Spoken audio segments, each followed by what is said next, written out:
Ladies and gentlemen, how do? What happened on New Year's Eve? Well, like every year, they do they're welcoming in the new year, and with you could say with the fireworks, but actually. For some strange reason, the reform types are spitting mad about the London New Year fireworks. Anything about peace, love and harmony boils their piss, and their agenda depends on unrest, hatred and division. I wonder what could have happened to have them really, absolutely clunking on their chewing on their knuckles and clunking on their keyboards. Let's have a find out here.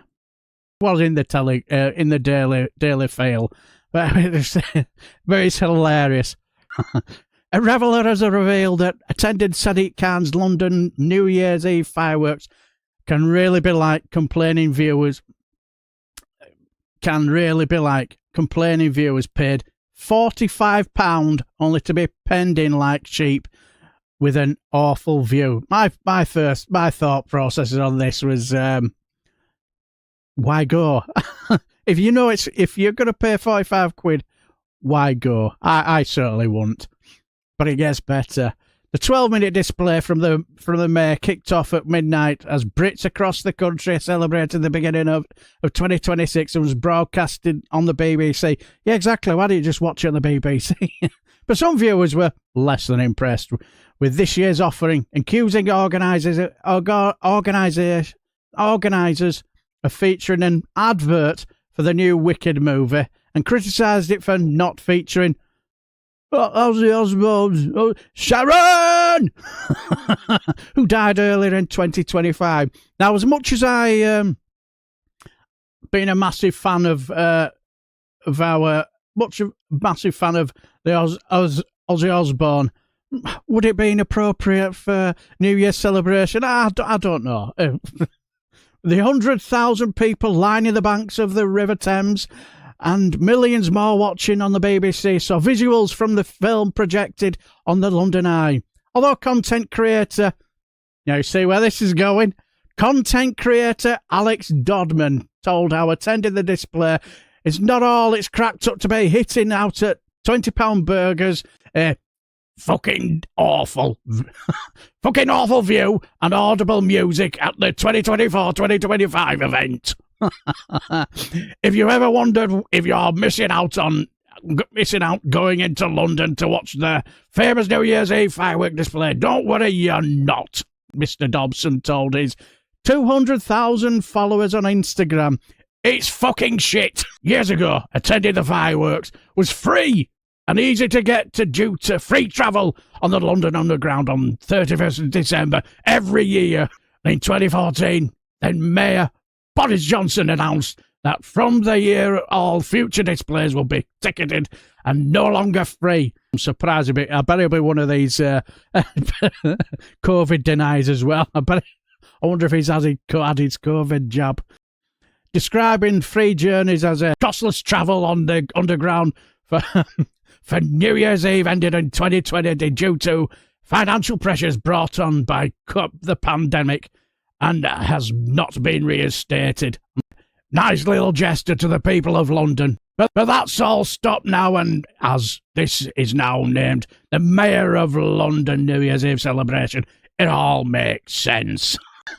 Describing his experience at last year's event, he added, "My ticket cost £45 for the green zone behind the London Eye, where you're all penned in like sheep.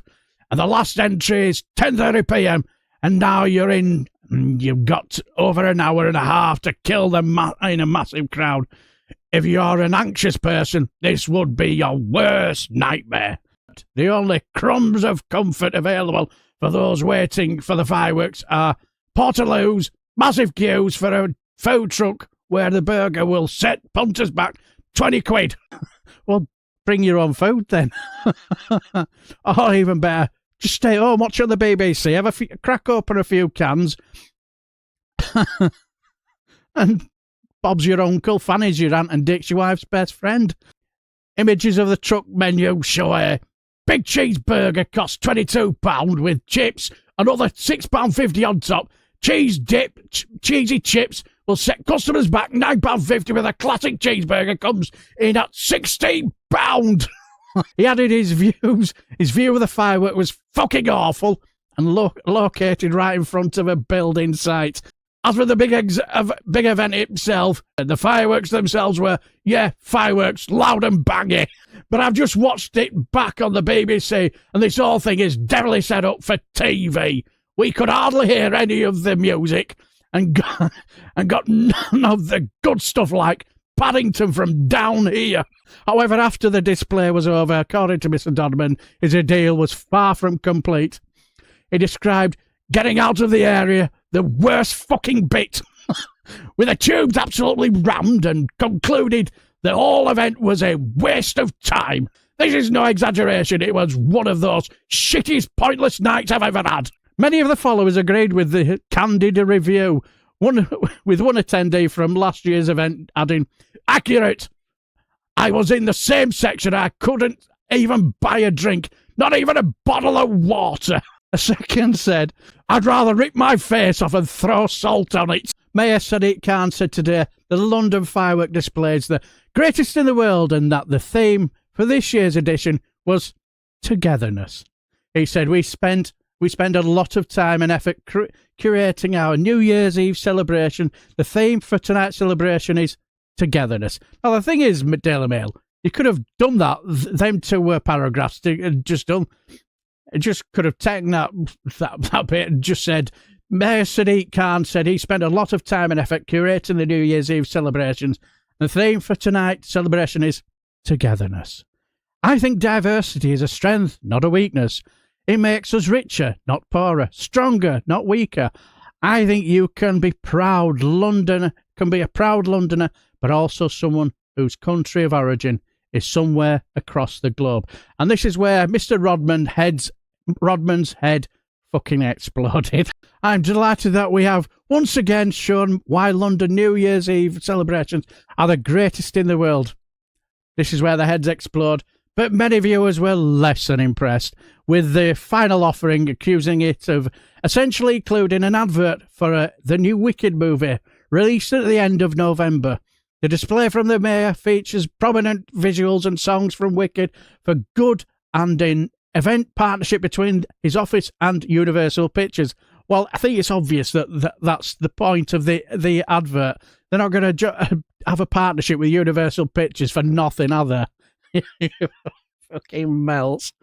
But anyway, you get the picture. You get the picture. Thank you, the Frolicker in chief, the one, the only, a true legend, that is Mr. Daily Blasé, for coming in and taking over the Larry News Studio and bringing us your very sharp and insightful version of events from the Daily Mail, along with your co-host, the Gammon in Chief. This was one of the funniest segments you have ever done on both your fantastic Friday Frolic and here in the Larry Studio, and I really hope that you will consider making this a regular segment.